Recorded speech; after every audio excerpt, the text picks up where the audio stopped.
num só propósito, não é verdade? Então eu quero glorificar a Deus, eu quero ser objetivo na minha fala dentro do tempo que me foi proposto. Livro do profeta Ezequiel, capítulo por número 37, verso por número 14. Ezequiel capítulo 37, verso por número 14, vai dizer o seguinte: e porei em vós o meu espírito, e vivereis, e vos porei na vossa terra, e sabereis que eu, o Senhor, disse isso, e o fiz, diz o Senhor. Mais uma vez, verso 14: e porei em vós o meu espírito, e vivereis, e vos porei na vossa terra, e sabereis que eu, o Senhor, disse isso, e o fiz, diz o Senhor. Amém. Olhe para cá. Queridos, o tema da nossa conferência, do nosso culto, é o versículo ao qual lemos. Faz parte de um contexto muito conhecido, que é a visão do vale de ossos secos. Neste momento, no versículo 14, o Senhor já está concluindo, explicando para Ezequiel o porquê da visão, o porquê da profecia. Esta profecia, esta visão no capítulo 37, Ezequiel vai ter a revelação, um diagnóstico da vida espiritual de Israel. Dentro do tempo que Israel está inserido, Israel está como ossos sequíssimos, num vale, à espera de uma profecia, de uma palavra para que se ergam. E isso também é a função de Ezequiel neste vale. Além de um diagnóstico, além de uma revelação, além de um esclarecimento acerca do povo, Deus também usa Ezequiel numa função profética, numa função de restauração. A função de Ezequiel no vale é saber, é entender. Por isso o Senhor mostra a Ezequiel, e também é ser usado por Deus para restaurar e profetizar um tempo de restauração no meio do povo. O capítulo 37, na verdade, queridos, é a conclusão, é uma palavra profética conclusiva dentro de um processo que se estende além do seu capítulo 37. O capítulo 37 é apenas um ponto, e um ponto quase final, dentro de um contexto muito maior. Nós podemos voltar pelo menos um capítulo para entendermos o que está acontecendo aqui. Israel é os ossos num vale, mas no capítulo 36, Deus toma Ezequiel e diz: Ezequiel, profetize aos montes de Israel, se direcione aos montes. Ezequiel vai se direcionar aos montes, às alturas eternas, à herança do Senhor para o povo, e Deus vai começar a direcionar Ezequiel em profecias ao monte, e a profecia mais ou menos a seguinte: se preparem, porque as terras assoladas vão voltar a ser habitadas, os campos que não são mais semeados vão voltar a ser semeados. Ó montes, se preparem, porque o meu povo está prestes a vir. Esta é a palavra de Ezequiel no verso 8. O meu povo está prestes a vir. O que aconteceu aqui, na verdade, queridos, é que o monte é um arquetipo de Jerusalém, a terra santa, a terra prometida. Já o vale é um arquetipo da Babilônia, é um arquetipo do exílio babilônico. Jerusalém representa, os montes representam Jerusalém, e nós temos alguns salmos que nos exemplificam isso. Jerusalém ficava sitiada ou situada em montes, e esses montes traziam orgulho e segurança para Israel. Há salmos que dizem: eleva os meus olhos para os montes, de onde me virá o socorro? Há outro que diz que aqueles que confiam no Senhor serão como montes de Sião, que não se abalam, mas permanecem para sempre. Assim como os montes estão à volta de Jerusalém, assim está o Senhor em torno daqueles que nele confiam. Então, o fato de Jerusalém estar situada num monte ou nos montes, trazia segurança, orgulho, trazia paz, confiança ao povo de Israel. Porém, o povo de Israel é tirado dos montes, é tirado de Jerusalém, e Jerusalém fica assolada após o cativeiro babilônico. E o Senhor vai explicar o porquê que Israel tem que sair dos montes, porquê que Israel é tirada dos montes. Ao observarmos o verso de número 17 do capítulo 36, nós vemos o Senhor explicando para Ezequiel o seguinte: filho do homem, quando a casa de Israel habitava na sua terra, então a contaminaram com os seus caminhos e com as suas ações. Obrigado, querido. O que o Senhor está explicando através de Ezequiel é que quando Israel estava em sua terra, Israel contaminou a terra. Israel contaminou a terra santa, Jerusalém, e por isso não puderam mais ficar ali. Qual era o problema de Israel então? É que enquanto estavam em sua terra, seus pecados contaminaram a terra que era santa, e por isso não puderam mais ficar ali.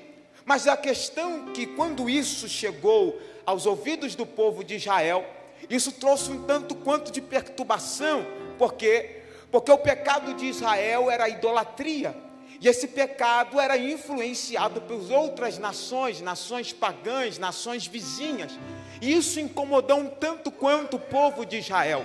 Se você for observar o livro de Abacuque, nos primeiros capítulos, Abacuque começa a questionar a Deus e pergunta: Senhor, até quando eu vou ouvir violência, eu vou gritar violência, o Senhor não vai nos salvar?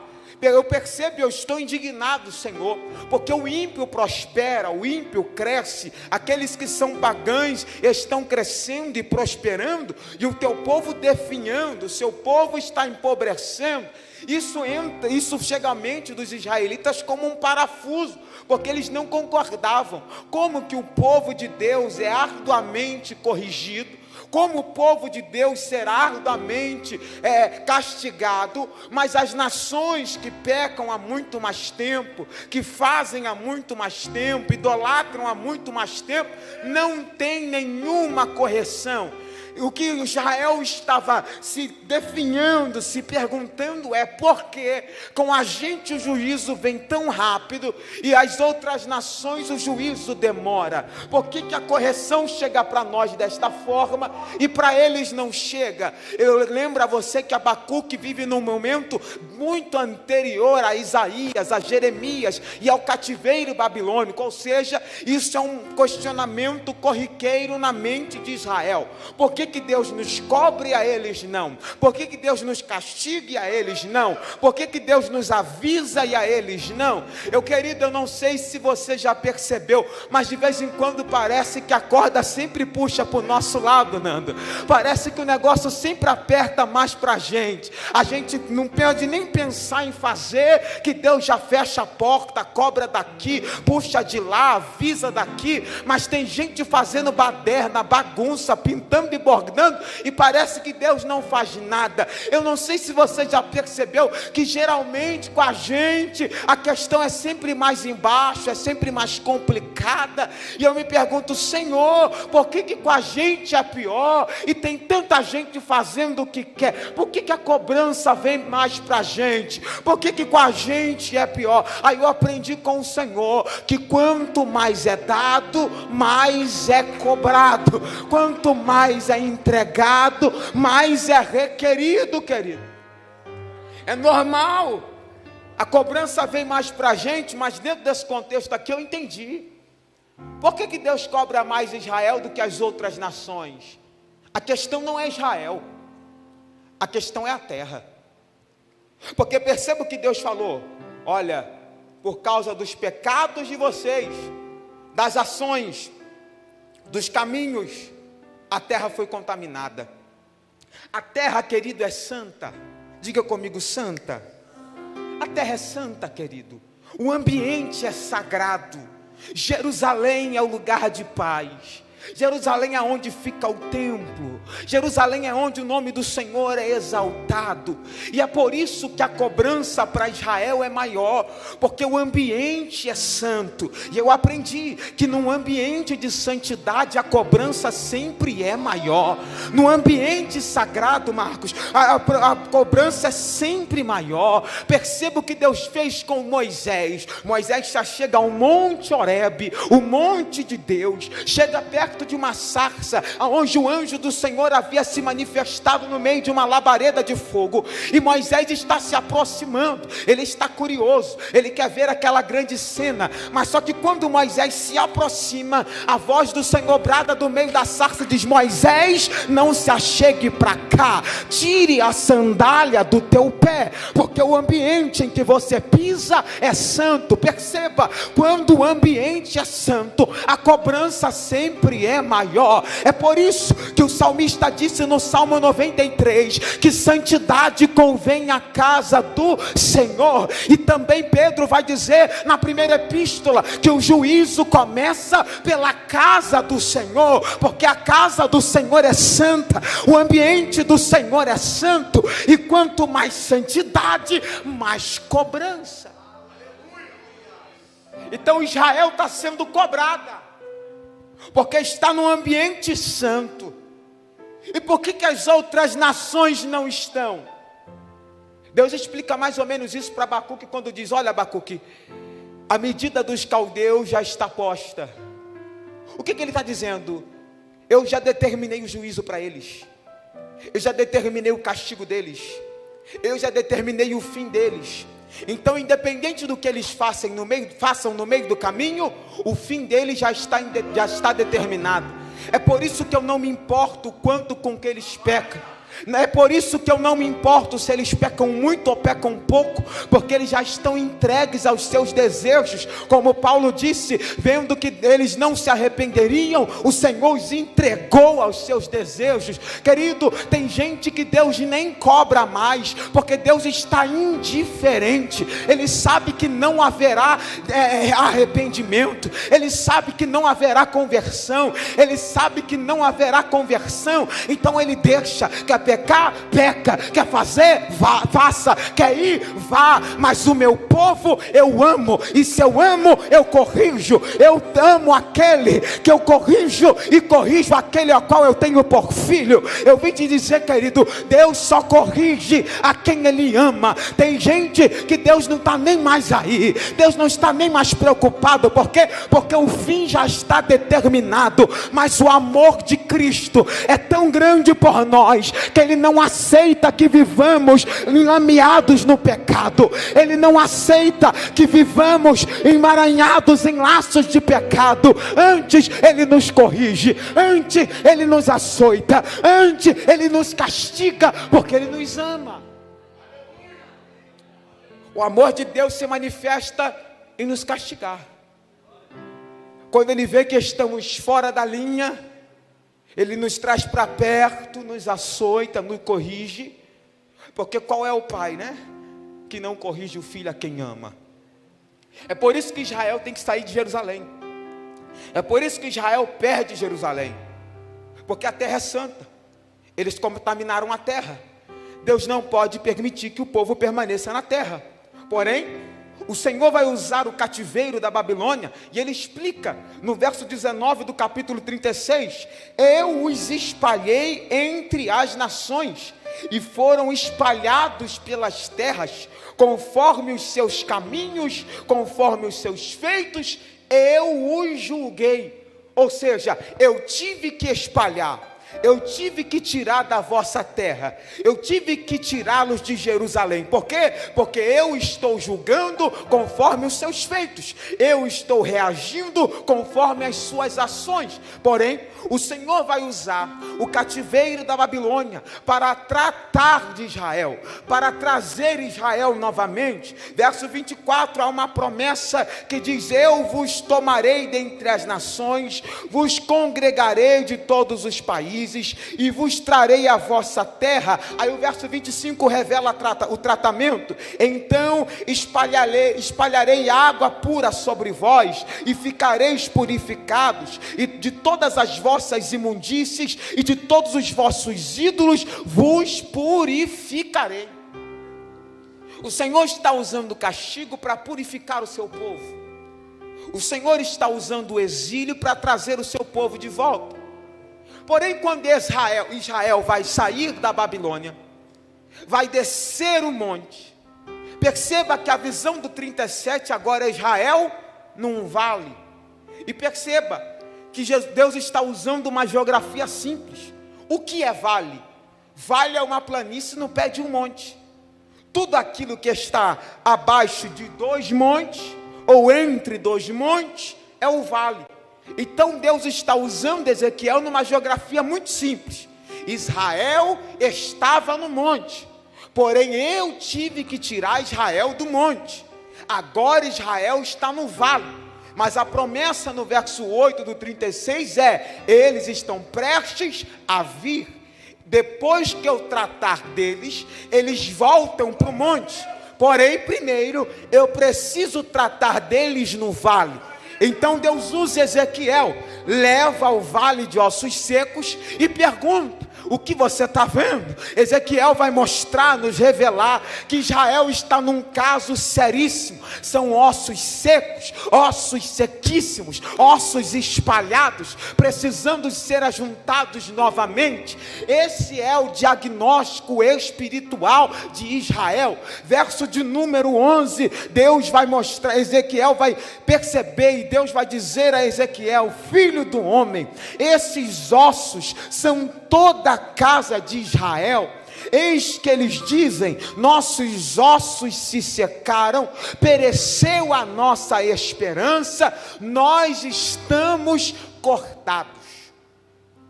O que Deus está mostrando para Ezequiel é: olha, Ezequiel, os ossos que você viu, os ossos que eu restaurei é Israel. E olha como Israel está. Eles dizem: nossos ossos se secaram, pereceu a nossa esperança, nós estamos cortados. Eu gosto da expressão cortados aqui, porque a expressão cortados em hebraico é gazar. E gazar significa deslocado, desconjuntado, fora do lugar. O que eles estão dizendo é: olha, o Senhor nos tirou da nossa terra, estamos sentindo nossos ossos como secos, não temos esperança, estamos longe de Jerusalém, estamos longe do templo, estamos longe do monte, e estamos nos sentindo cortados, deslocados, desconjuntados, fora do nosso lugar. Esse ambiente não é o nosso, a gente não se sente à vontade aqui. Por quê? Porque a nossa terra não é essa. Eles vão dizer mais ou menos isso no Salmo 137. Eles vão dizer: olha, junto aos rios da Babilônia, estávamos chorando, penduramos as nossas harpas nos salgueiros, e nos pediam: canta a música de Sião para nós. Mas como nós vamos cantar em terra estranha as músicas de Sião? O que eles estão dizendo? Nós não nos sentimos à vontade aqui. Esse ambiente não é o nosso ambiente. Não dá para cantar aqui, não dá para se sentir à vontade. Nós estamos deslocados, nós estamos desconjuntados, a gente não sabe como se comportar aqui, não tem como cantar o que é de lá aqui, não tem como fazer o que a gente fazia lá aqui. Esse ambiente não é nosso, nós estamos fora do nosso lugar. Agora, o que isso tudo tem a ver com a gente? Simples. Israel estava em Jerusalém, porém o pecado de Israel contamina a terra de Jerusalém. É mais ou menos o que aconteceu com a gente. A humanidade perdeu a sua terra. Se você for observar no princípio, o Senhor vai dizer a Adão, no capítulo de número 3 de Gênesis: olha, por tua causa a terra será maldita. Adão estava em um ambiente de Éden. A palavra Éden é privilégio, prazer. Então ele estava num ambiente privilegiado. ambiente de presença de Deus, ambiente de face a face com Deus. A humanidade em Adão tinha acesso livre à presença de Deus, porém, o pecado contaminou a terra. O pecado de Adão, disse o próprio Deus: olha, a terra agora é maldita por sua causa. E assim como Israel perdeu Jerusalém e teve que sair dela, nós também saímos do ambiente de privilégio. Perdemos a regalia, perdemos o privilégio de estar diante de Deus. Do verso 22 ao verso 24 do capítulo 3 do Gênesis, Deus vai dizer: olha, agora o homem é como um de nós, sabe o bem e o mal, e vamos tirá-lo do Éden para que ele não coma da árvore da vida e vire um pecador eterno. Então o Senhor teve que expulsar Adão do jardim. Perceba, não é um Deus que quer, é um Deus que tem que expulsar, porque se Deus não expulsa, a terra é totalmente contaminada. Então Deus castiga, Deus tira, mas Ele tira para tratar. A humanidade perdeu o seu posto, a humanidade perdeu a sua posição de privilégio. O pecado nos tirou da face de Deus. Olha o que Isaías vai dizer: as vossas iniquidades fazem separação entre vós e Deus. Não há como uma humanidade pecadora permanecer diante de um Deus que é santo. Olha o que Pedro vai dizer no capítulo 2: antes vocês não alcançaram misericórdia, porque todos pecaram, queridos, como Paulo disse, e destituídos foram da glória de Deus. A expressão destituir significa perder a posição, perder o cargo. A humanidade tinha a posição diante de Deus, a humanidade, sendo a coroa da criação, tinha privilégios diante de Deus, mas o pecado nos tirou dessa posição, nos tirou do monte. Agora estamos em vale, e Pedro vai dizer no capítulo 2 da primeira epístola: antes vocês não tinham como alcançar a misericórdia. A misericórdia de Deus era algo muito alto, querido, era algo inalcançável, era algo que a humanidade tentava alcançar e não conseguia. É por isso que eles faziam sacrifícios de animais repetidos, mas que não valiam a pena de nada, porque tinham que ser repetidos todos os dias e toda hora. Mas só que Pedro vai dizer: antes vocês não alcançaram misericórdia, mas agora alcançastes. E por que alcançamos, querido? É como uma criança que tenta alcançar algo numa prateleira muito alto, não tem altura, não tem estatura, não tem capacidade, e agora alcançamos. Por quê? Não porque crescemos, não porque conseguimos, mas sim porque a misericórdia do Senhor nos alcançou. E é por isso que estamos aqui, não porque conseguimos um meio de se achegar a Deus novamente, não, é porque Deus amou o mundo de tal maneira que enviou o seu Filho unigênito, para que todo aquele que nele crê não pereça, mas tenha a vida eterna.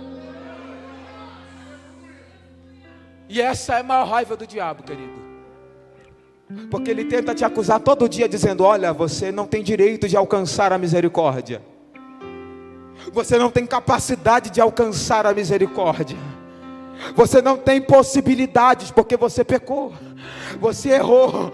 Mas a raiva do diabo é que antes não tínhamos alcançado, mas agora alcançamos. Fernando, ele tenta pegar nosso passado, ele tenta pegar nosso antes e joga na nossa cara dizendo: tu não pode porque semana passada tu fez isso, tu não pode porque mês passado tu agiu dessa forma, tu não pode porque ano passado tu foi para tal lugar. Mas a raiva dele é que ele não adianta nada jogar o antes, porque na verdade agora nenhuma condenação há para aqueles que estão em Cristo Jesus.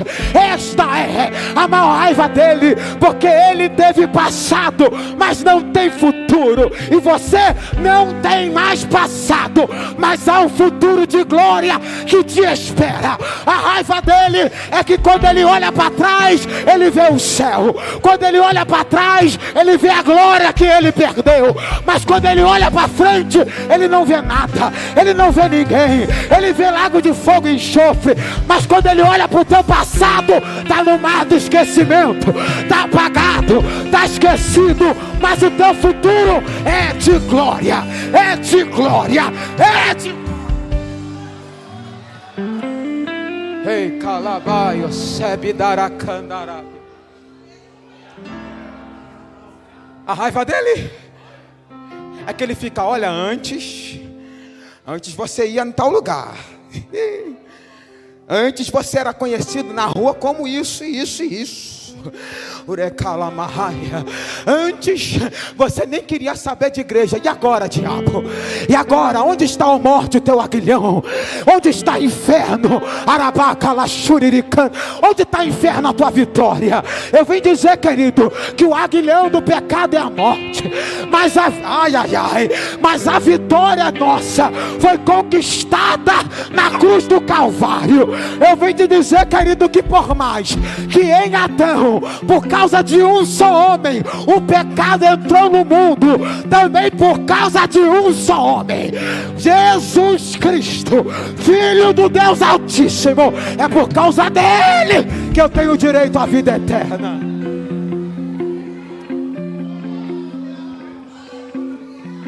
Ei, calamaios. Diz a história que Lutero estava definhando em sua cama, últimos dias de vida. E o diabo se apresenta diante dele com uma lista. Olha, Lutero, tu não vai para o céu não, porque tem uma lista aqui de tudo que você fez, ó. Dia tal você fez isso aqui, semana tal você fez isso, ano tal você fez isso. É assim ou não é, irmão? O diabo levanta a gente e fala assim, ó, lembra daquele dia, lembra daquela semana. O diabo de vez em quando te atormenta dizendo assim, olha, eu lembro quando tu era meu. Mas a história vai dizer que Lutero, quando o diabo terminou de falar, olhou para o diabo e disse assim, rapaz, tu tá certo, eu fiz tudo isso que você falou, você só esqueceu de um detalhe: o sangue de Jesus me purifica de todo o pecado. Eu não sei qual é a acusação que o diabo tem posto diante da tua mente. Eu não sei qual é o dedo que ele tem apontado diante de ti. Mas antes que o dedo do diabo se apontasse para te acusar, os braços de Jesus já estavam abertos para te perdoar. Antes mesmo que o diabo levantasse a voz para te acusar, o grito já tinha sido dado: está consumado, está consumado.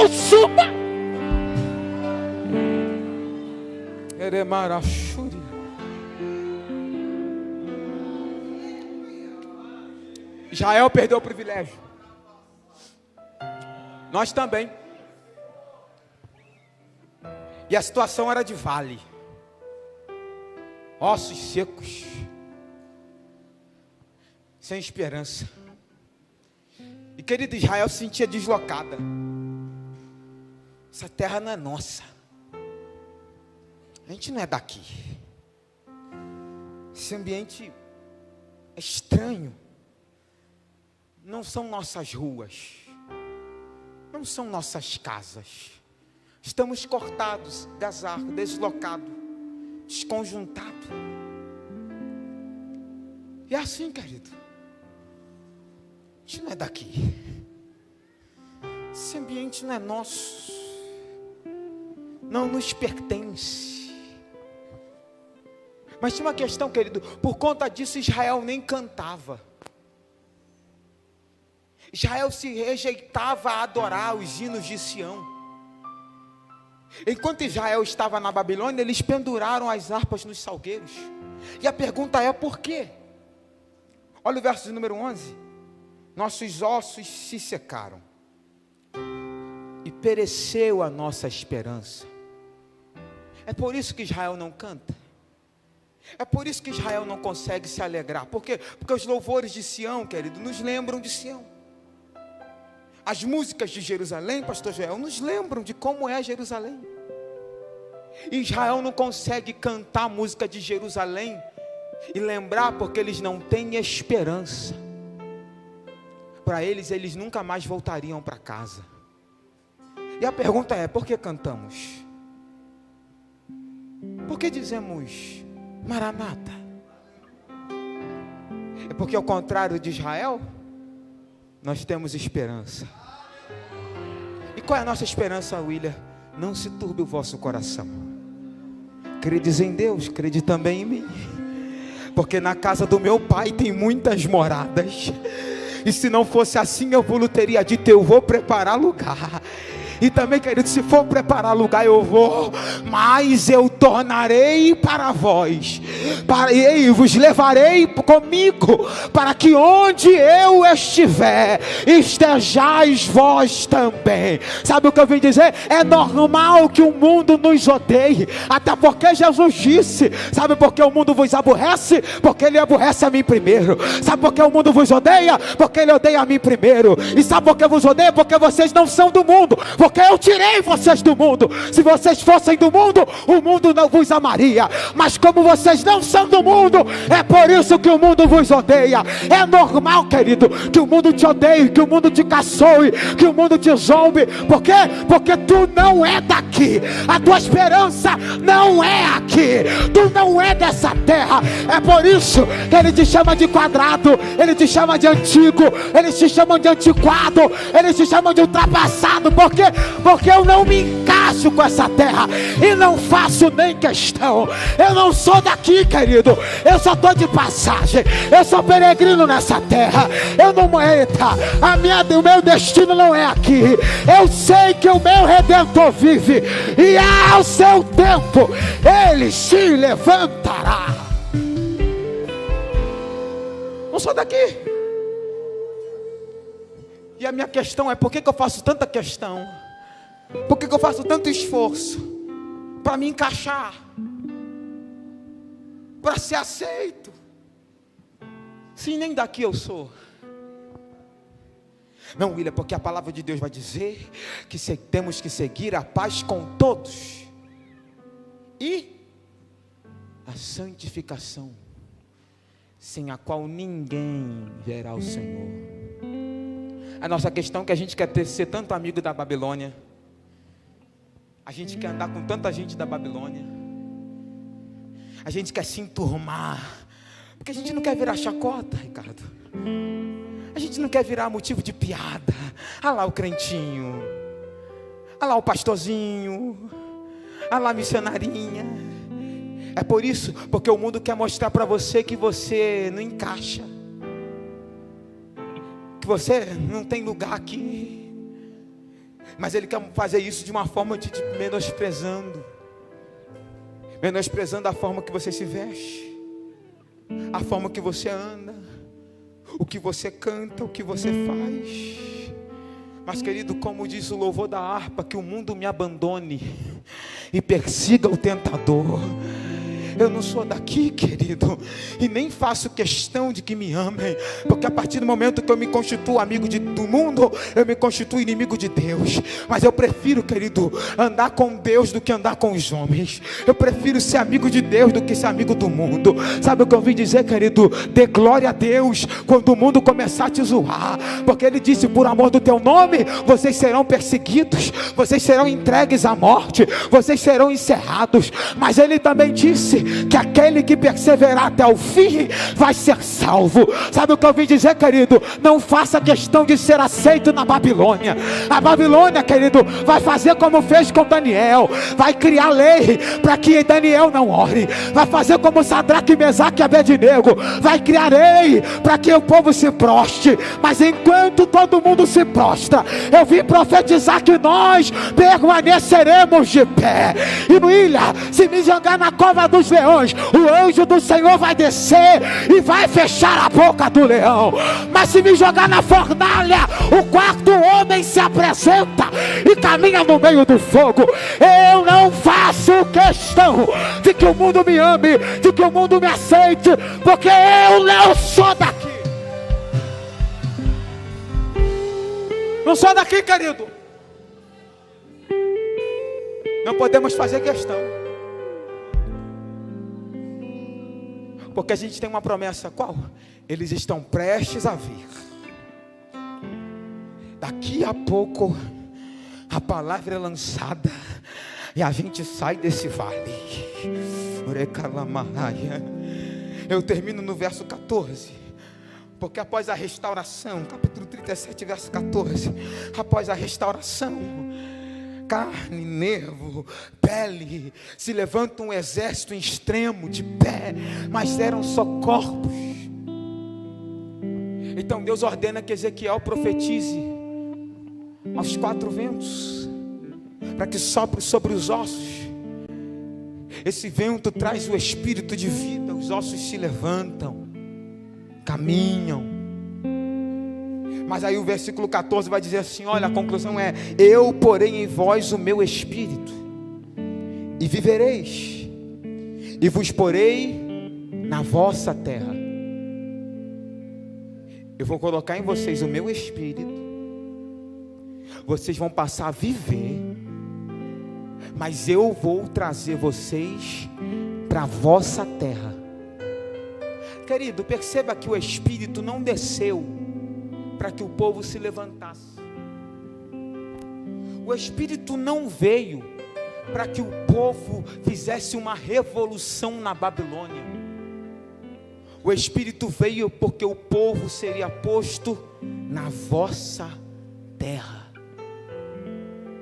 O Espírito Santo está sobre nós para nos preparar, porque nós não somos dessa terra. O Espírito Santo é o amigo do noivo que grita: aí vem o noivo, sai-lhe ao encontro. E quem tem ouvidos ouça o que o Espírito diz à igreja. E o que o Espírito diz, William? Vem. O Espírito e a noiva diga vem. E quem tem sede diz vem. E quem está preparado diz vem. E Maranata, ora vem. Senhor Jesus, querido, o Espírito Santo não vem nesse culto para te fazer pular, para te fazer rodar, para te fazer famoso, para te... Não. O Espírito Santo veio para te preparar, porque a hora está passando, filhinhos, já é a última hora, é um pouquinho de tempo, e aquele que há de vir virá, e ele não tardará. Eu não vim pregar para uma geração, querido, que está pegada a bens materiais. Não, eu não vim pregar para uma geração que está pegada a este mundo. Eu vim pregar para uma geração que está se preparando para voltar para nossa terra. Eu vim dizer, querido, que a presença do Espírito Santo neste culto é para te preparar, porque daqui a pouco a gente volta para nossa terra, daqui a pouco a gente volta para Jerusalém, daqui a pouco a gente volta para nossa terra.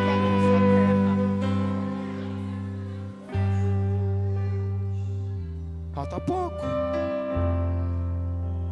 queridos, e o mundo vai começar a piorar. Não pense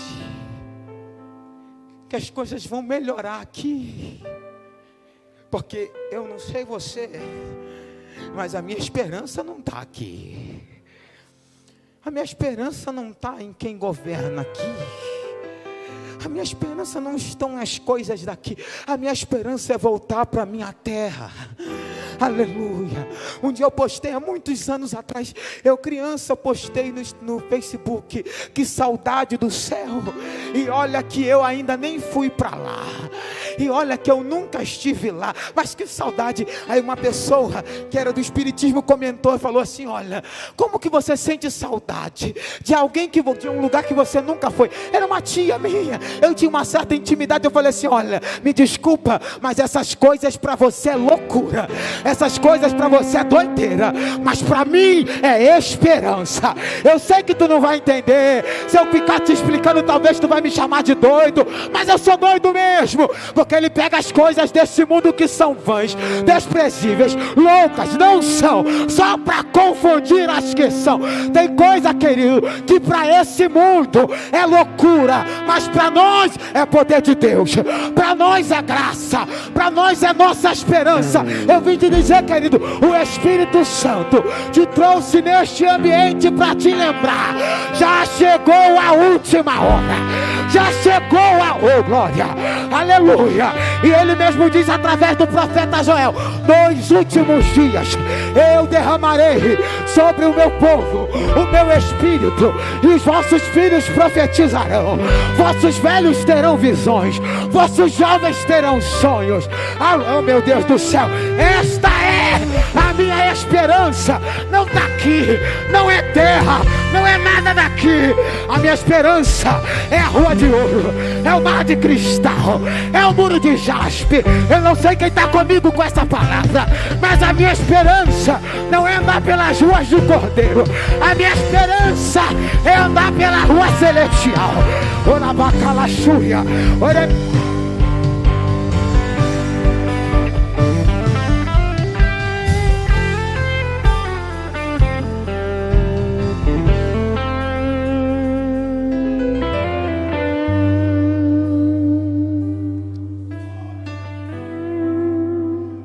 Mas William, tu não sabe o vale que eu estou enfrentando.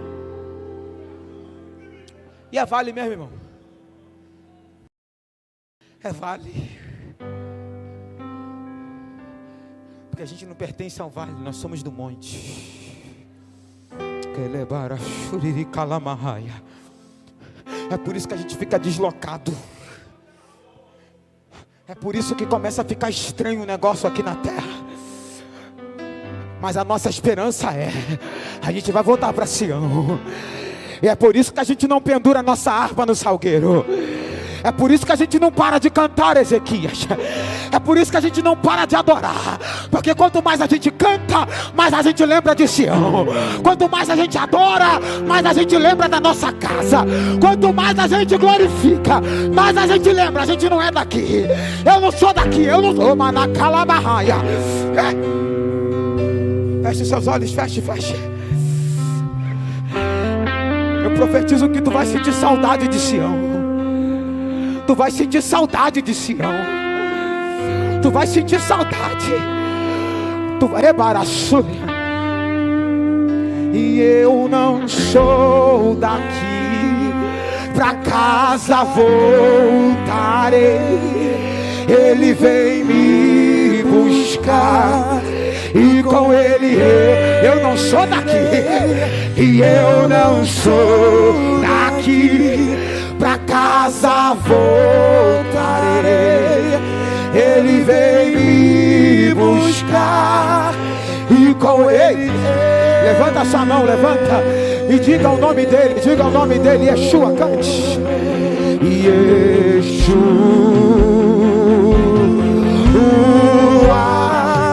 o Messias aguardado, ele vem me buscar. O nome dele é Yeshua,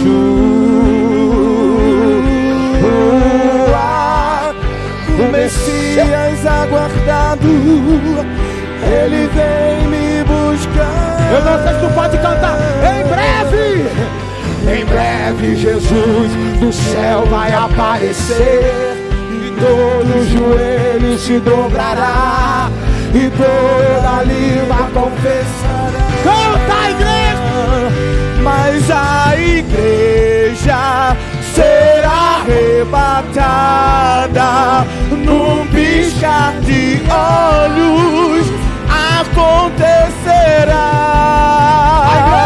Mas a igreja será arrebatada num piscar de olhos. Acontecerá. Yeshua, Yeshua,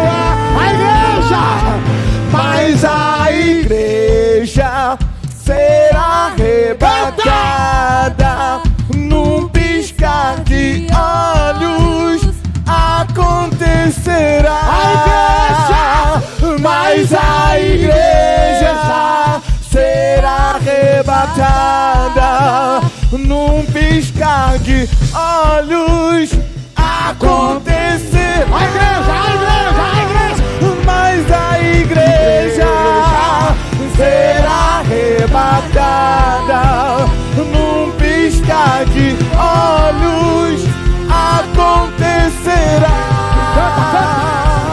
E eu não sou daqui, pra casa eu estarei. Ele vem me buscar e com ele eu irei. Eu não sou daqui, pra casa voltarei.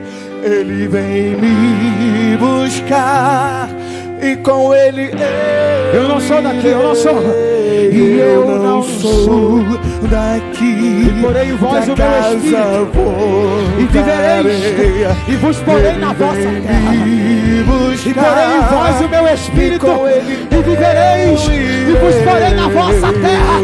E porei em vós o meu espírito, e vivereis, e vos porei.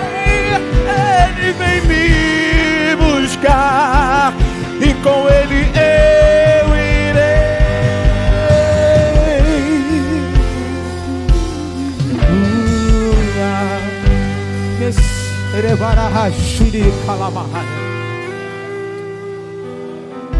Coloque a mão no seu coração, coloque.